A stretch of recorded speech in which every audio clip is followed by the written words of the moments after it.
awesome. So let's see. So school, what about writing? How is learning to write? Like writing, I don't know. When I was in kindergarten, I was already writing, with a pencil or crayons or whatever. And I used to get penmanship awards, actually, all the way through school. I did that. Now, I think because we type and we text so much now, we don't write as much. Now I look at my writing and go, oh my God, what happened? I need to write more. Yeah. I know if I start having too much to write, my handwriting gets I feel like I start getting stiff. Yeah. Like I don't have the fluidity maybe of the wrist or whatever it is. And so I'm with you. And maybe that's, like you said, we're older and because we're on a different sort of, Yeah, I think it's just because we type everything now. We text and type and voice text and we're not writing as we used to. So did you find yourself in school, because you used your feet so much, did you find yourself having to wear certain type of shoes so that you could have your feet accessible quickly? Oh yeah, and I still do. I mean, anything slip on, and I pretty much live in flip-flops. I mean, I'll wear my sneakers when I'm at the gym, or if I'm doing something, I need to be wearing sneakers. And I wear boots when I go dancing or if I'm horses. That's around the horses. Although when I'm on the horse, I actually like being barefoot. Mm-hmm.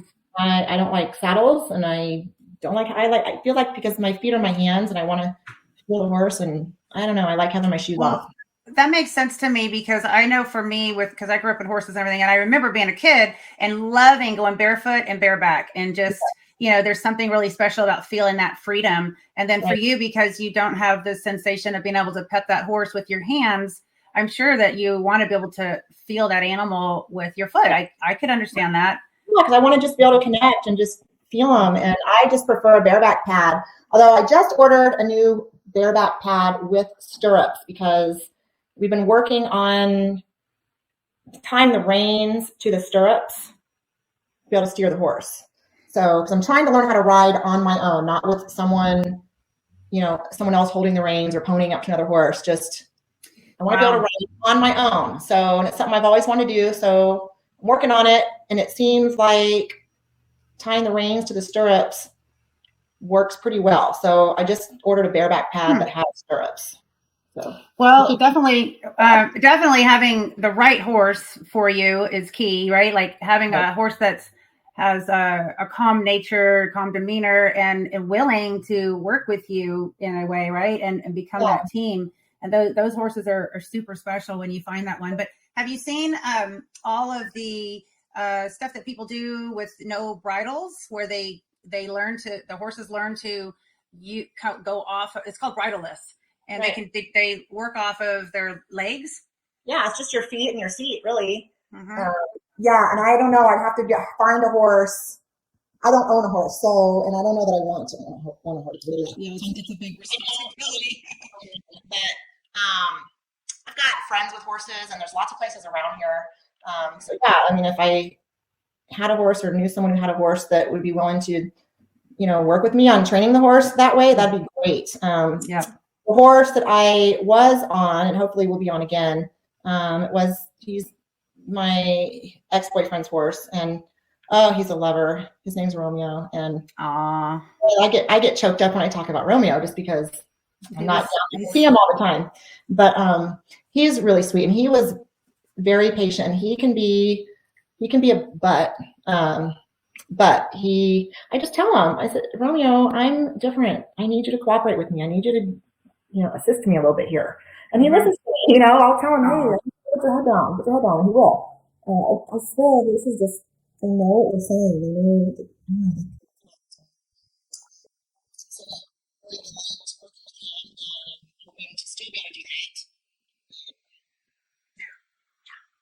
Hey, once horses get under your skin, there's no losing that love of that animal. But I've always loved horses, and I've been around them plenty. I just, I've never had one of my own, and I've never had anyone willing to really work with me and teach me and figure out how for me to ride a horse on my own, where I can really ride, not just, Yeah.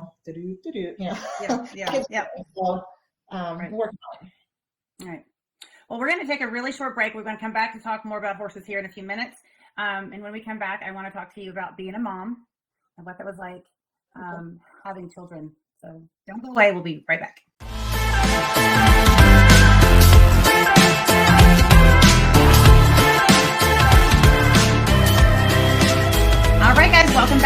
Monica Brant Show. I'm Monica, your host, and I am talking to the beautiful and talented Barbie Thomas about all the great things that she's done in her life leading up to where she is now in life. So, Barbie, we were talking about how you grew up and how you've gotten through so many challenges and really have overcome so much. But I want to talk to you right now about you being a mom and what that was like, because, I remember you coming here to San Antonio, and I will talk about that again in a second. But one of the things you did when you were in San Antonio is we went to the track, and you had a boot on your foot because you had hurt your foot. I had surgery on my foot. That's right. So I don't want to go into that piece yet, but you were at the track with us, and there was a woman who wanted to come and do the workout at the track. And I told her, just come on, she was all upset because she's like, oh, I got my baby and all that. And I'm like, just bring your baby, just come and be with us. Right.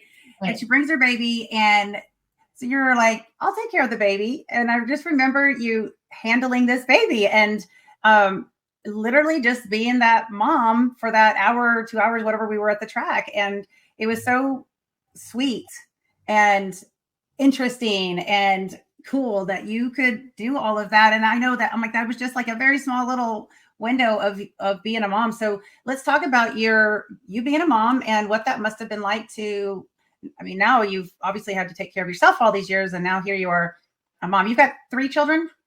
Two. Okay. So you have 2 boys, right? Give me an extra one. Okay. So you got 2 boys, and how old are they right now? 25 and 21. They'll be 26 and 22 this year. Oh my goodness. Okay. So what was that like first of all, just being pregnant and thinking about all that you would be doing as a new mom? Because number one, being a mom is that's a whole different thing, just being a mom, period. But then, Fortunately, I grew up babysitting babies, infants, and kids of all ages. So I grew up doing that. And I actually had a neighbor across the street who had, I think when they moved in, the baby, his name is Chase. He was 3 months old, I think. And I loved going over there to play with the baby and babysit. And she would let me practice stuff. She'd say, no, go ahead, pick him up or do this or do that. She says, someday you're going to need to know how to do this. So go ahead and learn while I'm here. And so I did. I learned a lot with Chase. Can you explain to me, I'm sorry to interrupt you, but before you go on, can you explain to me and the viewers, how do you pick up a baby? One leg? Like, what does that sound like? It depends if I'm sitting down or if I'm standing. It just depends what I'm doing. If I'm sitting down on the floor or whatever, I'm going to use my feet. If I need to carry them, I can get them under my chin here. Obviously in a place where I'm not going to hurt their shoulder or their arm or whatever. Right. And then my kids both, when they were around 4 or 5 months old, learned to put their other arm around my neck and help. They did that. And then also I did the over the shoulder baby holders. I don't know if you've seen those, like a big sling. I did those too. And then I also could carry them in, the car seat carrier on my shoulder. So we haven't even gotten to the part where you drive, because I'm like, there's so many cool things that I told you, because remember, I know. Like driving on the freeway, or there was something you don't like doing driving. I said, I'll drive. Remember, I took you guys back to your ranch and this is the worst, and then went back into town. And Yep. I remember sitting in the back just like amazed. So you're a new mom and your kids are 4 years apart. Right. So you had a lot of young years altogether. Right. Yeah. Well, when I was pregnant, I don't know. I guess I had all the typical new mom fears and questions, but a lot of the stuff I already knew how to do. But there were some things like, for instance, have you ever tried to bathe a brand new baby? No, I've never had the opportunity to do that. I can't imagine. Slippery little suckers, let me tell you. And so that was a struggle. Like, oh man, I don't want to drop this baby. They they're crying and they're wiggling all over the place and they're slippery. So it was actually my therapist. Her name was Dawn. She was the same one that worked with me with swimming. And she said, well, let's just put a t-shirt on them. So we put a little baby t-shirt on them when I give them a bath, just so they wouldn't be so slippery. We had the little baby bathtub, and instead of having it up on the counter in the sink, it was on the floor. Figure out all these things. That was probably the big one, was give them a bath when they're newborns, because it's not easy, but figured it out. And now it's like, yeah, no problem.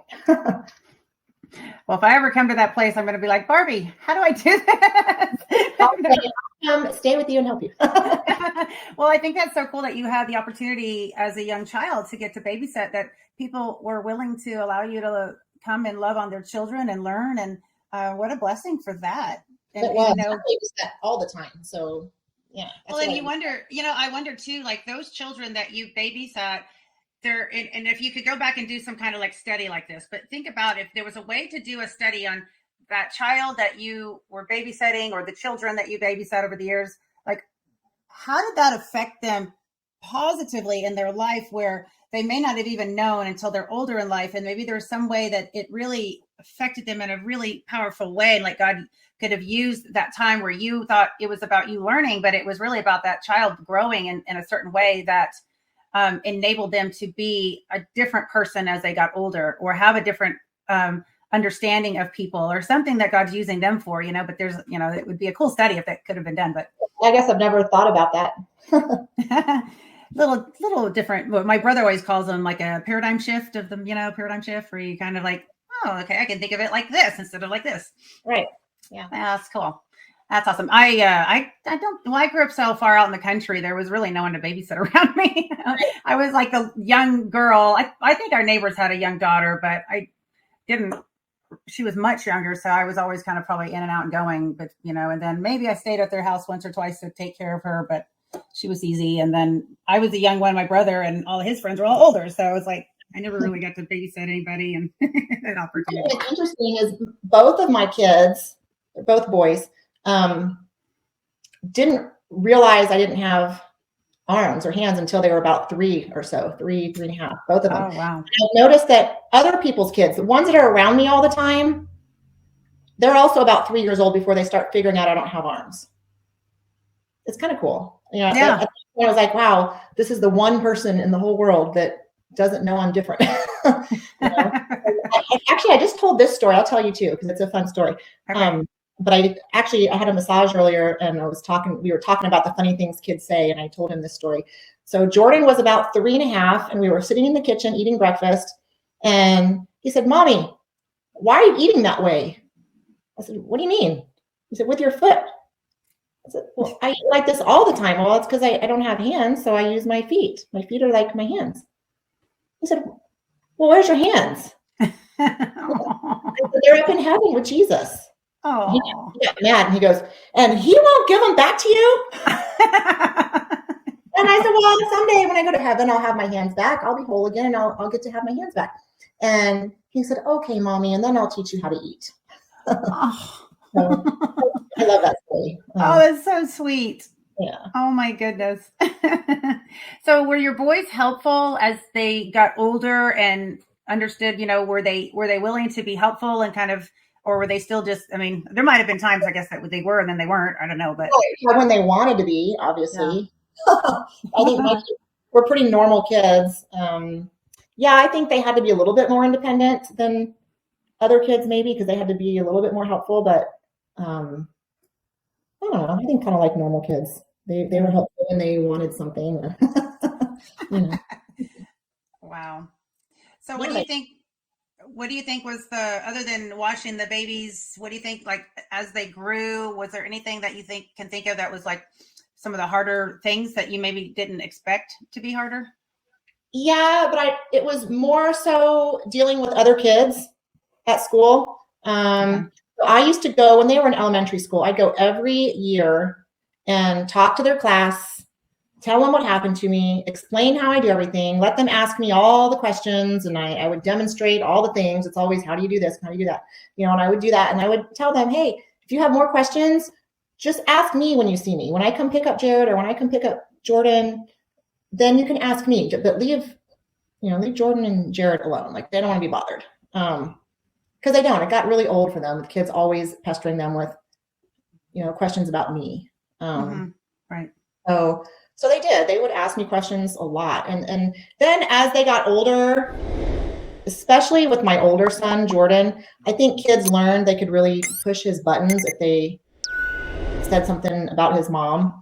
And it caused a lot of fights. And I said, you cannot go around beating up every kid who says something about your mom. Like, that's not the way to handle it.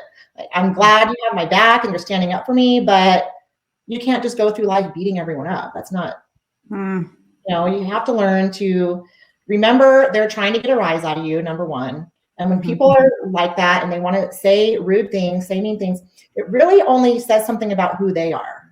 Mm-hmm. It doesn't mean anything about me, even though their words are about me, it really speaks about who they are. So let them be the jerks that they are. Let it roll off your back. Let them know that's not cool, but you don't have to go beating them up. Learn to let things like that just roll off your back, because you cannot go through life just being angry and fighting over everything. Yeah, well, he's a young boy trying to figure out how to stand up for his mom, who he loves and cares for, and just trying to deal with the frustration of having them pick at him and then stand up for you. And so that was probably a big lesson for him, and probably a relief when you gave him that opportunity to take it differently and to handle it differently. Hopefully, and I think he did learn from it. He was a popular kid. All the girls liked him and all that. So I don't know if they were really poking fun at him. I think it was definitely they were poking fun at me, but they knew it pushed his buttons. So, but also he also stood up for other kids who were bullied and made fun of. And I know that was a few fights too. But well, and maybe that's one of the reasons he was your son, so that he could be that person. And going into his later years here, wherever God takes him, especially with where the world is now, like standing up for what's right. And he does, for sure. So they both do. Yeah. Cool. So I want to kind of step back. I meant to ask you this earlier, but what was it like learning to drive the car for the first time when you were a teenager? I know we kind of are already had a score, but I wanted to find out about that. Like, what was it like for your parents teaching you how to drive, and what kind of car did you learn on? Well, that was another instance where my mom had to fight for me. And I don't want to leave my dad out. It's not like my dad wouldn't fight for me, or, I talk about my mom a lot because my dad worked a lot and my mom was the one who had to deal with things more. Well, and that's typical for, parents. Yeah, it's typical. So that was one thing my mom had to fight for, because there were a lot of driving schools that didn't want to teach me. And she had to say, well, put it in writing why you won't teach her. That's just discrimination, and finally they did a driving school that would teach me. And, my parents had been working with me too. And I learned in a great big Suburban. Wow.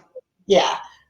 And then I did get my license, and, I passed driver's ed and I did all that, got my license. But that was another thing where my mom had to fight and raise the roof down at the DPS office, because they didn't want to give it to me. It was a fight, but a couple of days of that and I had my license. So when you came here to San Antonio, which I'm just kind of reliving, we'll talk about the retreat. You came here to go through one of the retreats that I invited you to.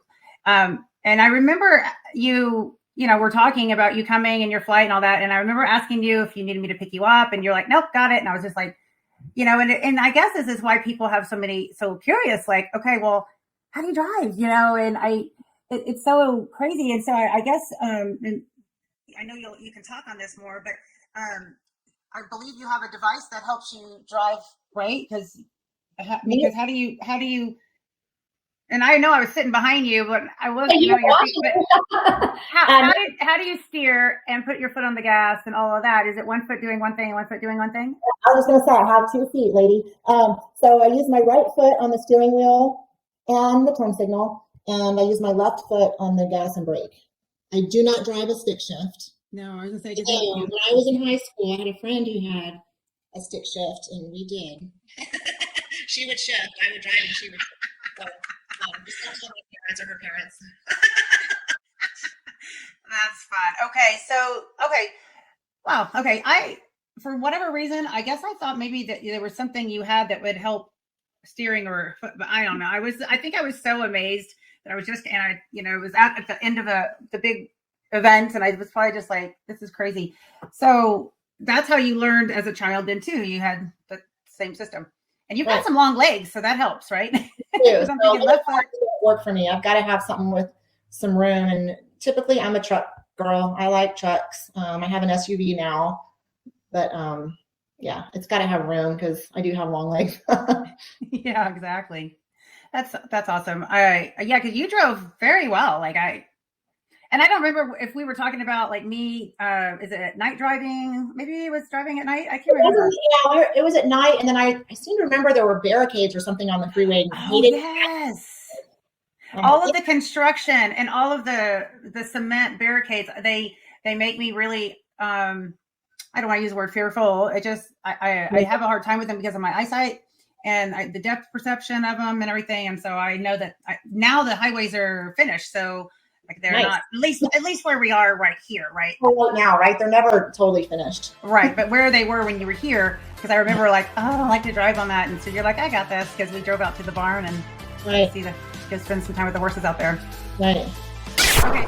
Hi everyone, Monica here. Just wanted to thank you so much for watching the Monica Brant Show, and don't forget to subscribe, like, share these videos, and oh yeah, and that little bell notification, don't forget to click that so you'll get more great content every time there's a show uploaded or a video or anything else. So you guys, thank you so much for your support, and as always, stay fit and love life.